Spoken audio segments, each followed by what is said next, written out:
Hey everybody, welcome back to Ink and Effort, where we turn your writing dreams into a productive reality, one page at a time. I'm James Fox, I'm your host, and here we are, episode 2. Very excited about this. We had a lot of fun last week with Amy talking about the importance of getting into the flow, getting into that stream of consciousness that really amplifies your writing and allows you to put words on the page. And that's what we're about here. We want to get your butt in the chair, your hands on the keys, and words on the page. That's the whole point. If you want to be a writer, if you want to be an author, that's what you got to do. And here at Ink and Effort, our goal is to break that down for you. And it's not just success stories. It's just not just who's doing the right things. It's the challenges involved. I mean, I struggle as an author. I have a lot of trouble converting the single idea that I have onto the page because I've got like 500 other ideas happening at the same time. And that's my burden. That's my tragic flaw as a character, is that I have so many ideas that they're all vying for that front row seat. And when I put my hands on the keys, the first thing I have to do is, what story am I working on today? Am I writing a script? Am I writing a TV show? Am I working on a reality TV show? Am I playing video games? Because that happens too.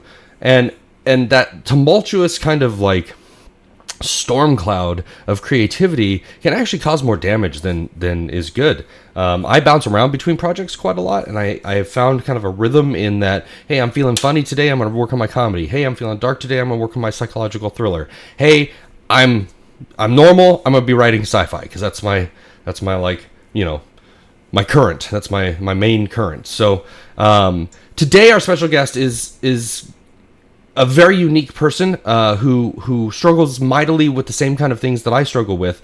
And I thought that it would be great because we've worked together for a long time now, like 15 years or something. And we have that like creative synergy that like just comes together in this maelstrom of perfection. If only we could get it to land on the page. We come up with some of the best ideas as two creatives I've ever worked with, period, bar none. Like, we go off and we fly off, and it's like, oh my god, not only did we just solve world hunger, but we absolutely like discovered the meaning of life, and we have a great story. Only we don't write any of it down, and we don't take diligent notes, and we start playing video games together afterwards to congratulate ourselves on a job well done. And it's like, wait, what was that idea we had, right? So I thought you'd be a really great guest to bring on. And first of all, I can showcase some of that like insane creativity out of this man, and really kind of talk to the challenges of what it's like to work in an environment where you have so many good ideas that it's almost impossible to filter them down to and crystallize them into a finished product. So without further ado, I'm going to welcome our guest, Dano Colon. Welcome, Dano. Hello. Thanks for having me. Yeah, of course, man. We've worked together for a really long time, you and I. Yep. And how many concurrent projects do you have right now that are unfinished? Can't count them. If I had to approximate, counting everything that I've ever started and not finished, including things where I have a Google Doc where I have a little folder called writing, and then there's 100 folders inside of it, and each of them is a different project idea. And some of those folders, you open it up and there's just a Word document, and you open the Word document and it says, picture a saloon. It's generally light colored. As situations escalate, and as someone who's sitting inside of the saloon the whole time plays sides against each other and has people coming to them with conflicts, one by one murders occur, and by the end of the thing the saloon is red, and that's the whole document. And it's like, well, okay, that's an idea, write it. And I don't. So counting projects like that, if I had to guess, I'd say I have under my belt about 7 novels, 6 TV series, and probably 13 movies.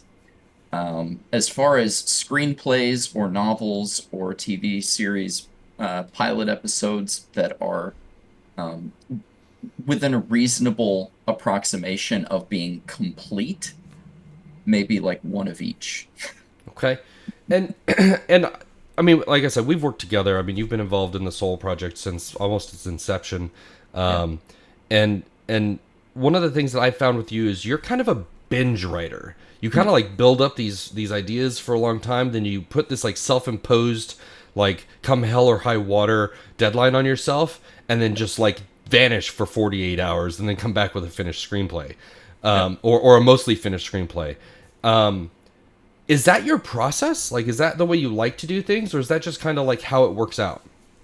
I would describe it, um, I would describe it more as like a result of the way I work creatively, regardless of how I wish I worked creatively, because a lot of the way I work creatively has to do with like I come up with an idea, and that idea is usually like a moment or, a series of moments that follow a trajectory leading to a conclusion. And then I have to write everything that creates that moment or that series of moments, or I have to start laying the foundation to build up to it. Um, and what that ends up looking like is a burst of inspiration.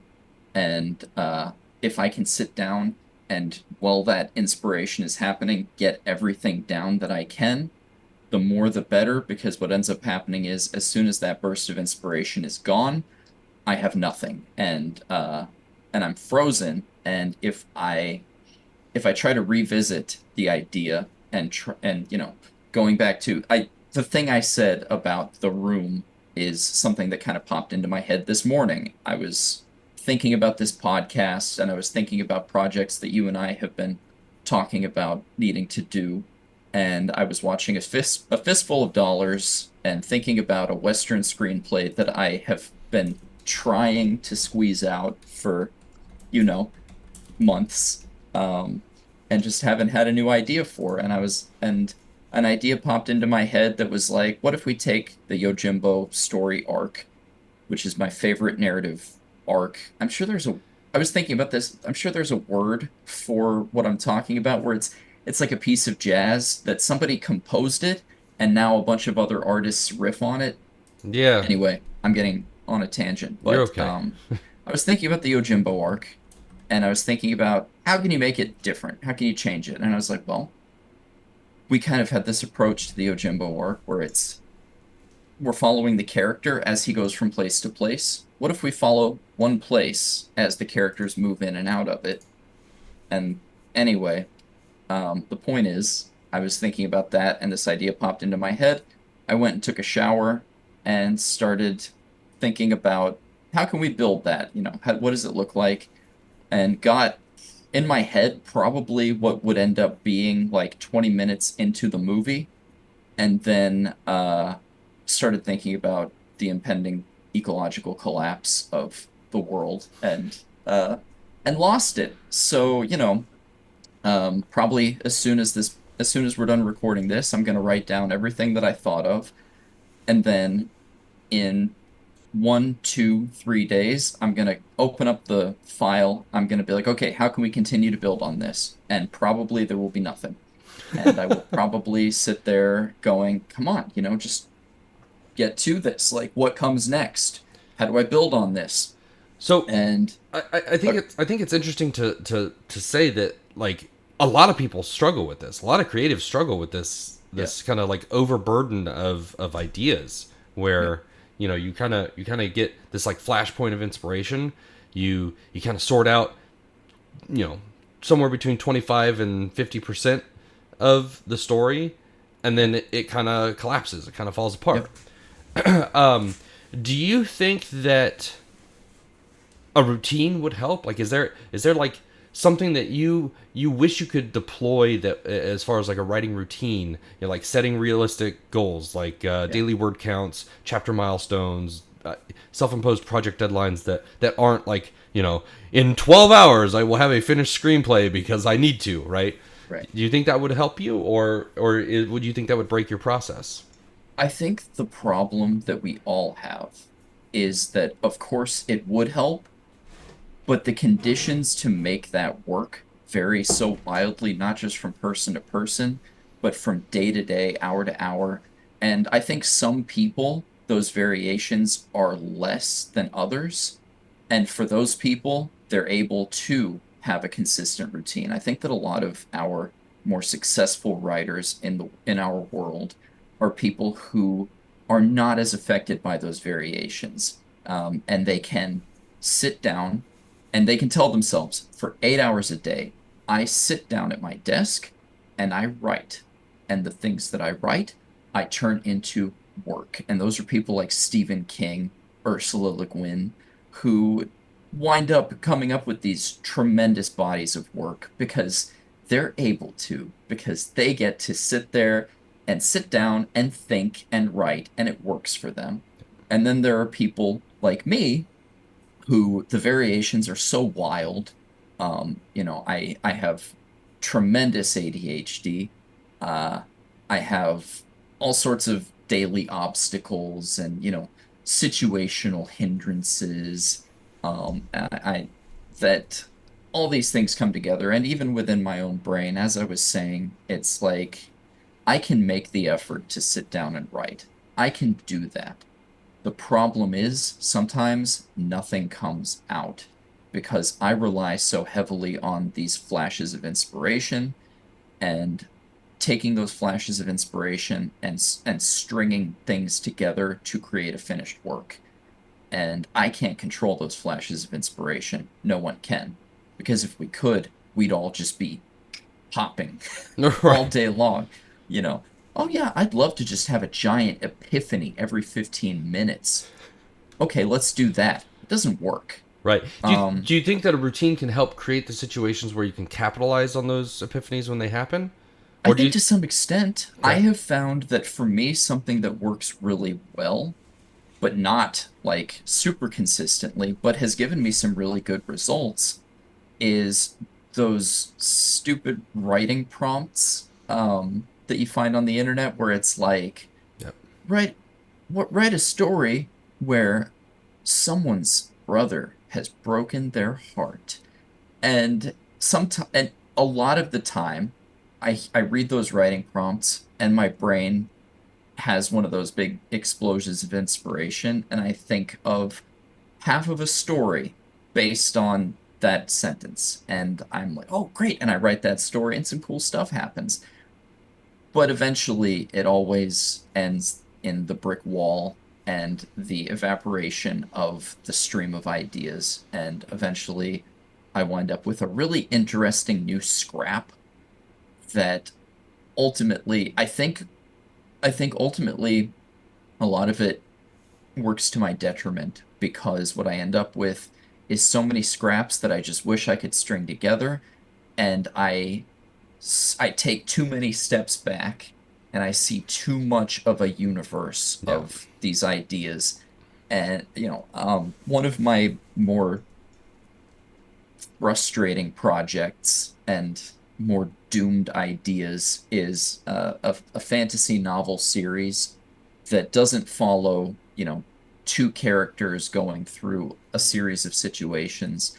It follows an entire world of characters whose stories are not closely connected to each other. And the idea is like, I've got this book and I've got these two characters, and they're walking through a city to meet this objective. As they're walking, they meet this interesting character, and then they go on, and the book continues. Well, book two is that interesting character that they met for 5 pages, and something interesting that happened to that guy 30 years prior to them. And then while he's doing his thing, he meets an interesting character, or something interesting happens there, and there's a spin-off from that. And it was largely, I think it's largely inspired by Song of Ice and Fire and Yeah. the way Martin created this vast history of an entire continent. And I was like, that's such a great idea.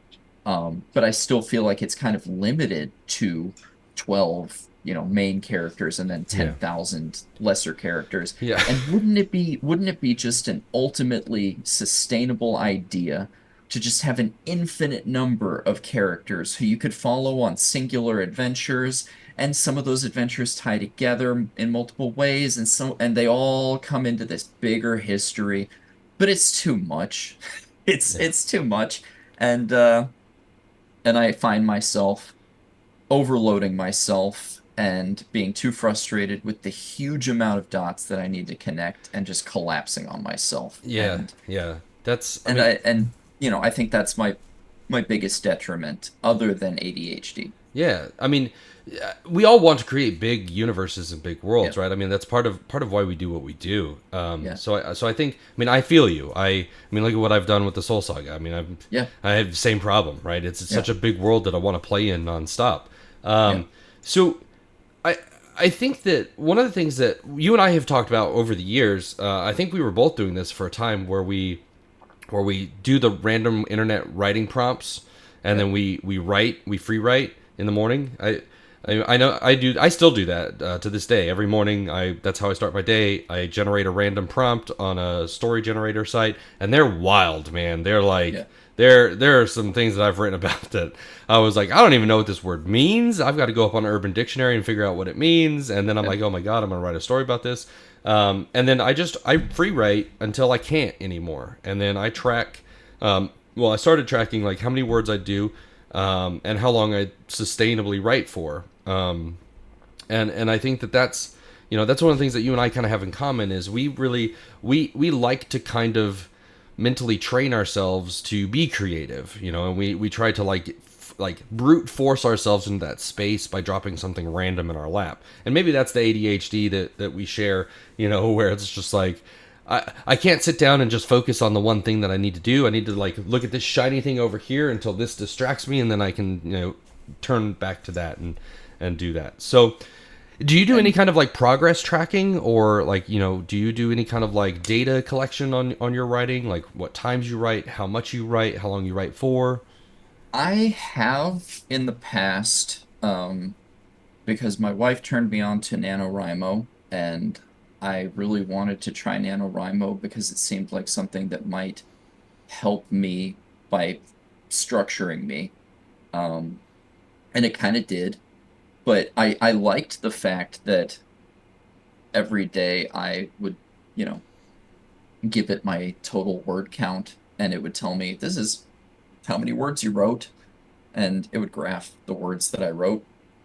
And I really particularly liked for the first 10 days of NaNoWriMo how it was like, your goal if you want to write a 100,000 word book is to do this, and what you've done is this. And it made me feel really good to see that my little bar on the graph was triple or quadruple, just exponentially exceeding the goal bar. And I was like, I'm so ahead of schedule. I'm awesome. It's fantastic. I'm gonna knock this out of the park. I'm gonna have a whole book in 12 days. And then, And then you the drop plateau. off. Yeah. And and then I never finished it. Right, right. Um, But some do you think those little like micro goals, like, like if you do 3,000 words a day, you'll have a 90,000 word book at the end of this month. You think those micro goals help you? Like, instead of like, oh, I've got to write a 100,000 page novel, just saying like, hey, I've got to write 2,500 words a day. To me, they feel, and this is maybe not like a good answer because this might be a result of a problem rather than me being like, anyway, to me they feel kind of constrictive Okay. when people talk about I write 1,000 words a day and then I stop. I feel internally kind of claustrophobic thinking about that because I do like too. if I reach 1,000 words and I'm still going, I want to keep going. Absolutely. And it I worry, part of it is that I worry so much about stopping and then losing the momentum. Yep. And honestly, I should do an experiment and see, because that fear of losing the momentum is based so much on what I've talked about, the way I rely on these explosions of inspiration. Maybe if I limited the explosions a little bit more and allowed things to process over a longer period of time, and stewing is a lot of what I do, and I know that. Maybe if I forced myself to spend a lot more time stewing on something that I can already see as being a full thing, maybe I would find that the full thing ends up being more full. I should try it sometime. Yeah, I'd be curious And to hear what the results of that would be. yeah, and I will say something you said earlier got me thinking about this, and I want to talk about it. I think it's an important thing for me, and maybe it's important for your podcast and everything. I'm a really collaborative person, as you know, Yep. because I prefer collaborating precisely because what ends up happening a lot of the time is I hit a wall, the person I'm collaborating with gets me through that wall, and they hit a wall, I help them get through the wall. And I think the reason you and I work well together is that our getting through our walls kind of come pretty generally at different times, and we're Staggered, good at yeah. getting each other through walls. And we have in the past had a problem where our whole project hits a wall and then neither of us can get us out of it. That is a thing. It But happens. but I really value the collaborative process and the way having someone else look at my idea and go, okay, well here's where you're right. Here's where you've painted yourself into a corner. And to have someone else, and do the same thing for them, I really value it. And if you don't mind, can I talk about Soul a little Yeah, bit yeah, and please the do. process Of that we've course. engaged in? Absolutely. I came into Soul 6 years into the project, and you had been developing it with some other people, and you guys had been doing all this crazy shit like taking astrophysics classes to learn the mechanics of orbital combat, Yep. and I had a lot of catching up to do in some regards, and in other regards, I think that I think that the reason I ended up being useful for that project was because as an outside perspective, I was able to come in and get you guys through some of those walls. And some of the walls that you had to do with things that I'm really experienced in that you guys weren't as experienced in necessarily. Yep. Like I remember specifically, I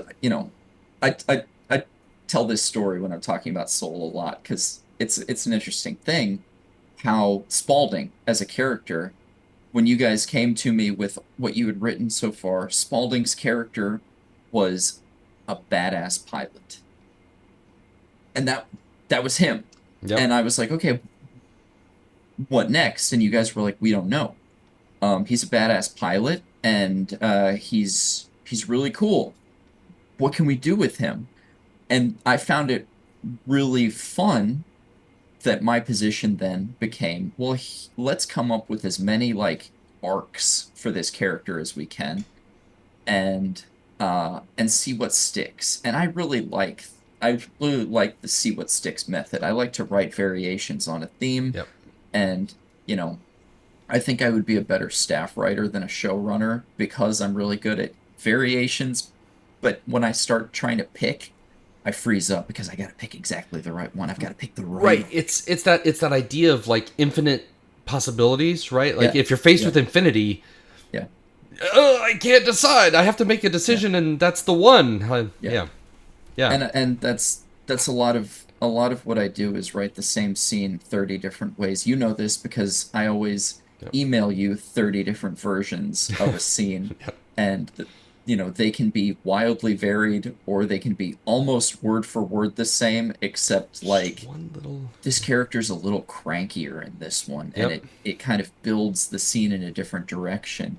And I'm sure that's very frustrating for No, you. no. Actually, I love it. I think it's great. I do similar things. I mean, dude, I in the previous episode, I was talking to Amy. I collaborated with her on a book, and I wrote an entire novel just to Yeah, throw it away and say, "Yeah, I don't like this one. I'm going to write it yeah, again." yeah, So, yeah, I'm much the same way. I think you've got a better handle on doing it at a smaller scale, where you'll work a scene 30, 40, 50 times and then yeah, present ideas.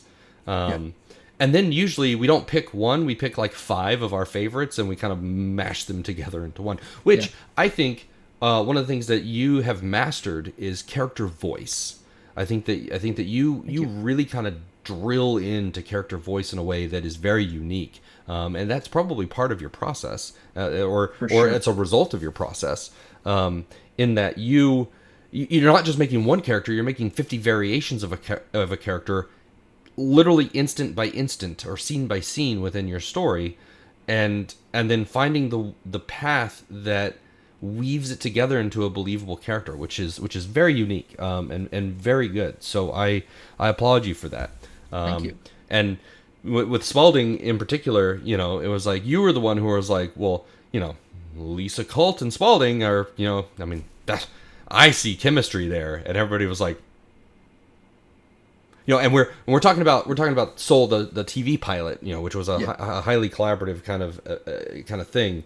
So To clarify, I not like romantic chemistry, no, but no, no. character chemistry, because I I think we all agreed the idea of them being romantically involved was a no-go due to the age difference and all that. But yeah, like, and I think the chemistry that you're referring to has a lot to do with exactly what you're talking about with the way I work, which Yeah, is character relationship yeah, and how these two push and pull against each other, and that drives an arc. And right.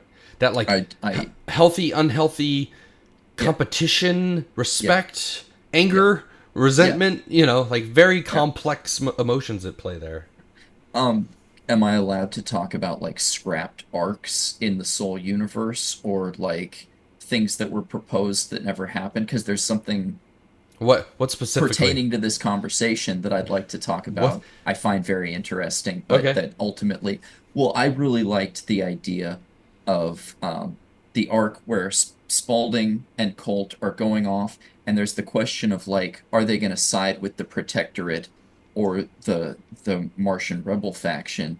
Um, and I really liked one of the arcs that we ended up scrapping was that it looks like they're going in the same direction, and then ultimately they don't. Yeah. And, it ended with Colt siding with the Protectorate and like selling Spalding out Yeah. and, you know, getting him imprisoned, if not killed.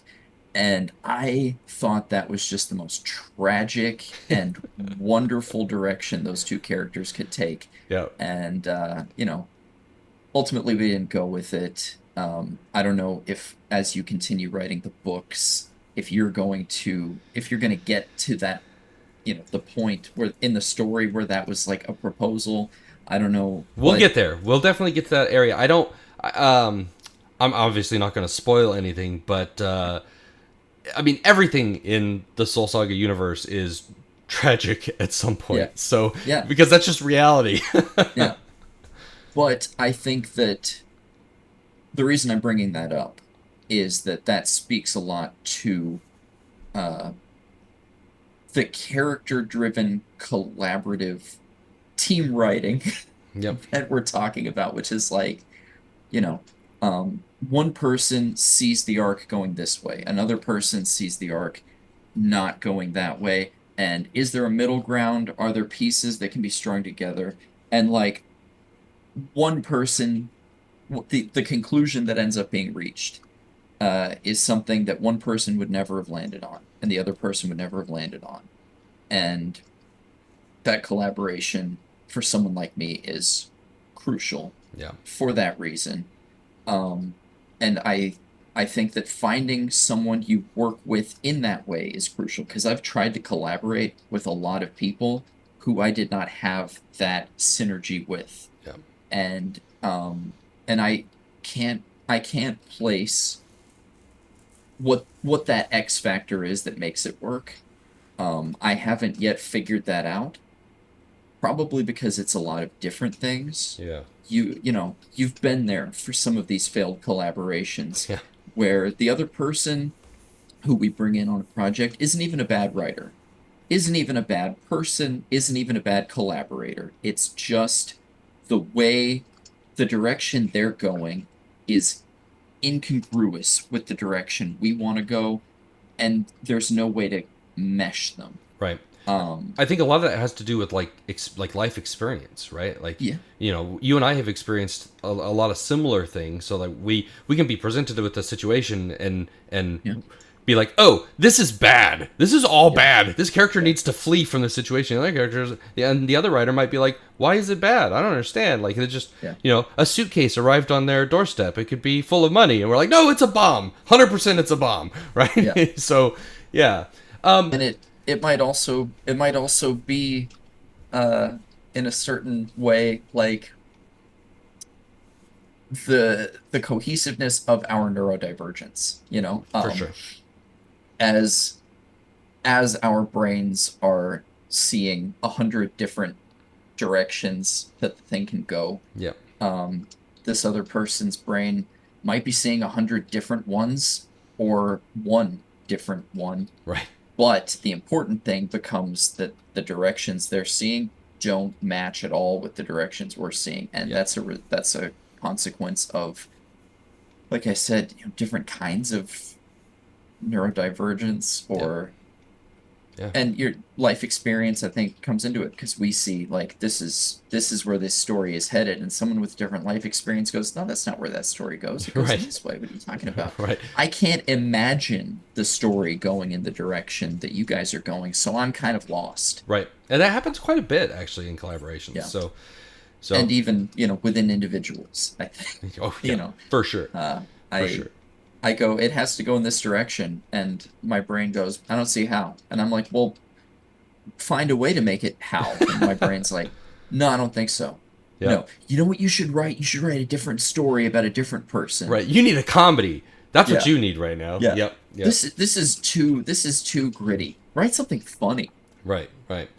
All right. Cool. Well, Dano, it's been awesome having you on. And is there any like parting advice or parting wisdom you can tell anybody who might be, you know, trying to get a routine established? What, you know, you've faced a lot of challenges. You've overcome a lot of those. You have a lot of ideas burning a hole in the back of your head.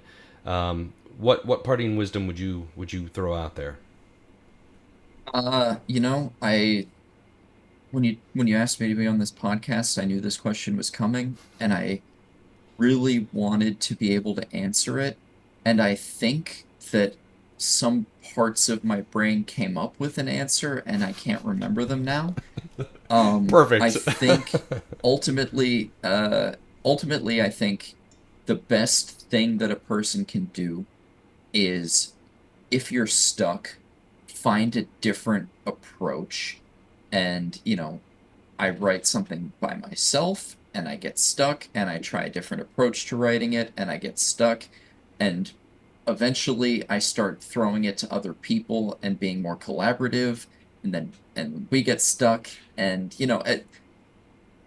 I think just approaching it from different directions, and finding as many ways to approach from wildly different directions as possible, and eventually you circle the drain, I think. Okay. That's But good. I don't know. That's good. I mean, I think that the approach is important for sure. I think the two biggest hurdles for any creative, regardless of what it is approach and accountability, right? Like figure out how you're going to approach the issue, and then try to be accountable for doing the thing, right? Yeah. So, all right, Dano, thank you so much. I'm sure we're going to My be pleasure. in conversation here shortly. I actually want to pitch you about some Pirate King Yeah. offshoots for Let's talk. for the Let's Soul talk Saga. Pirate Kid. Right on, brother. All right. All right. Thank you again. Take it easy. Bye.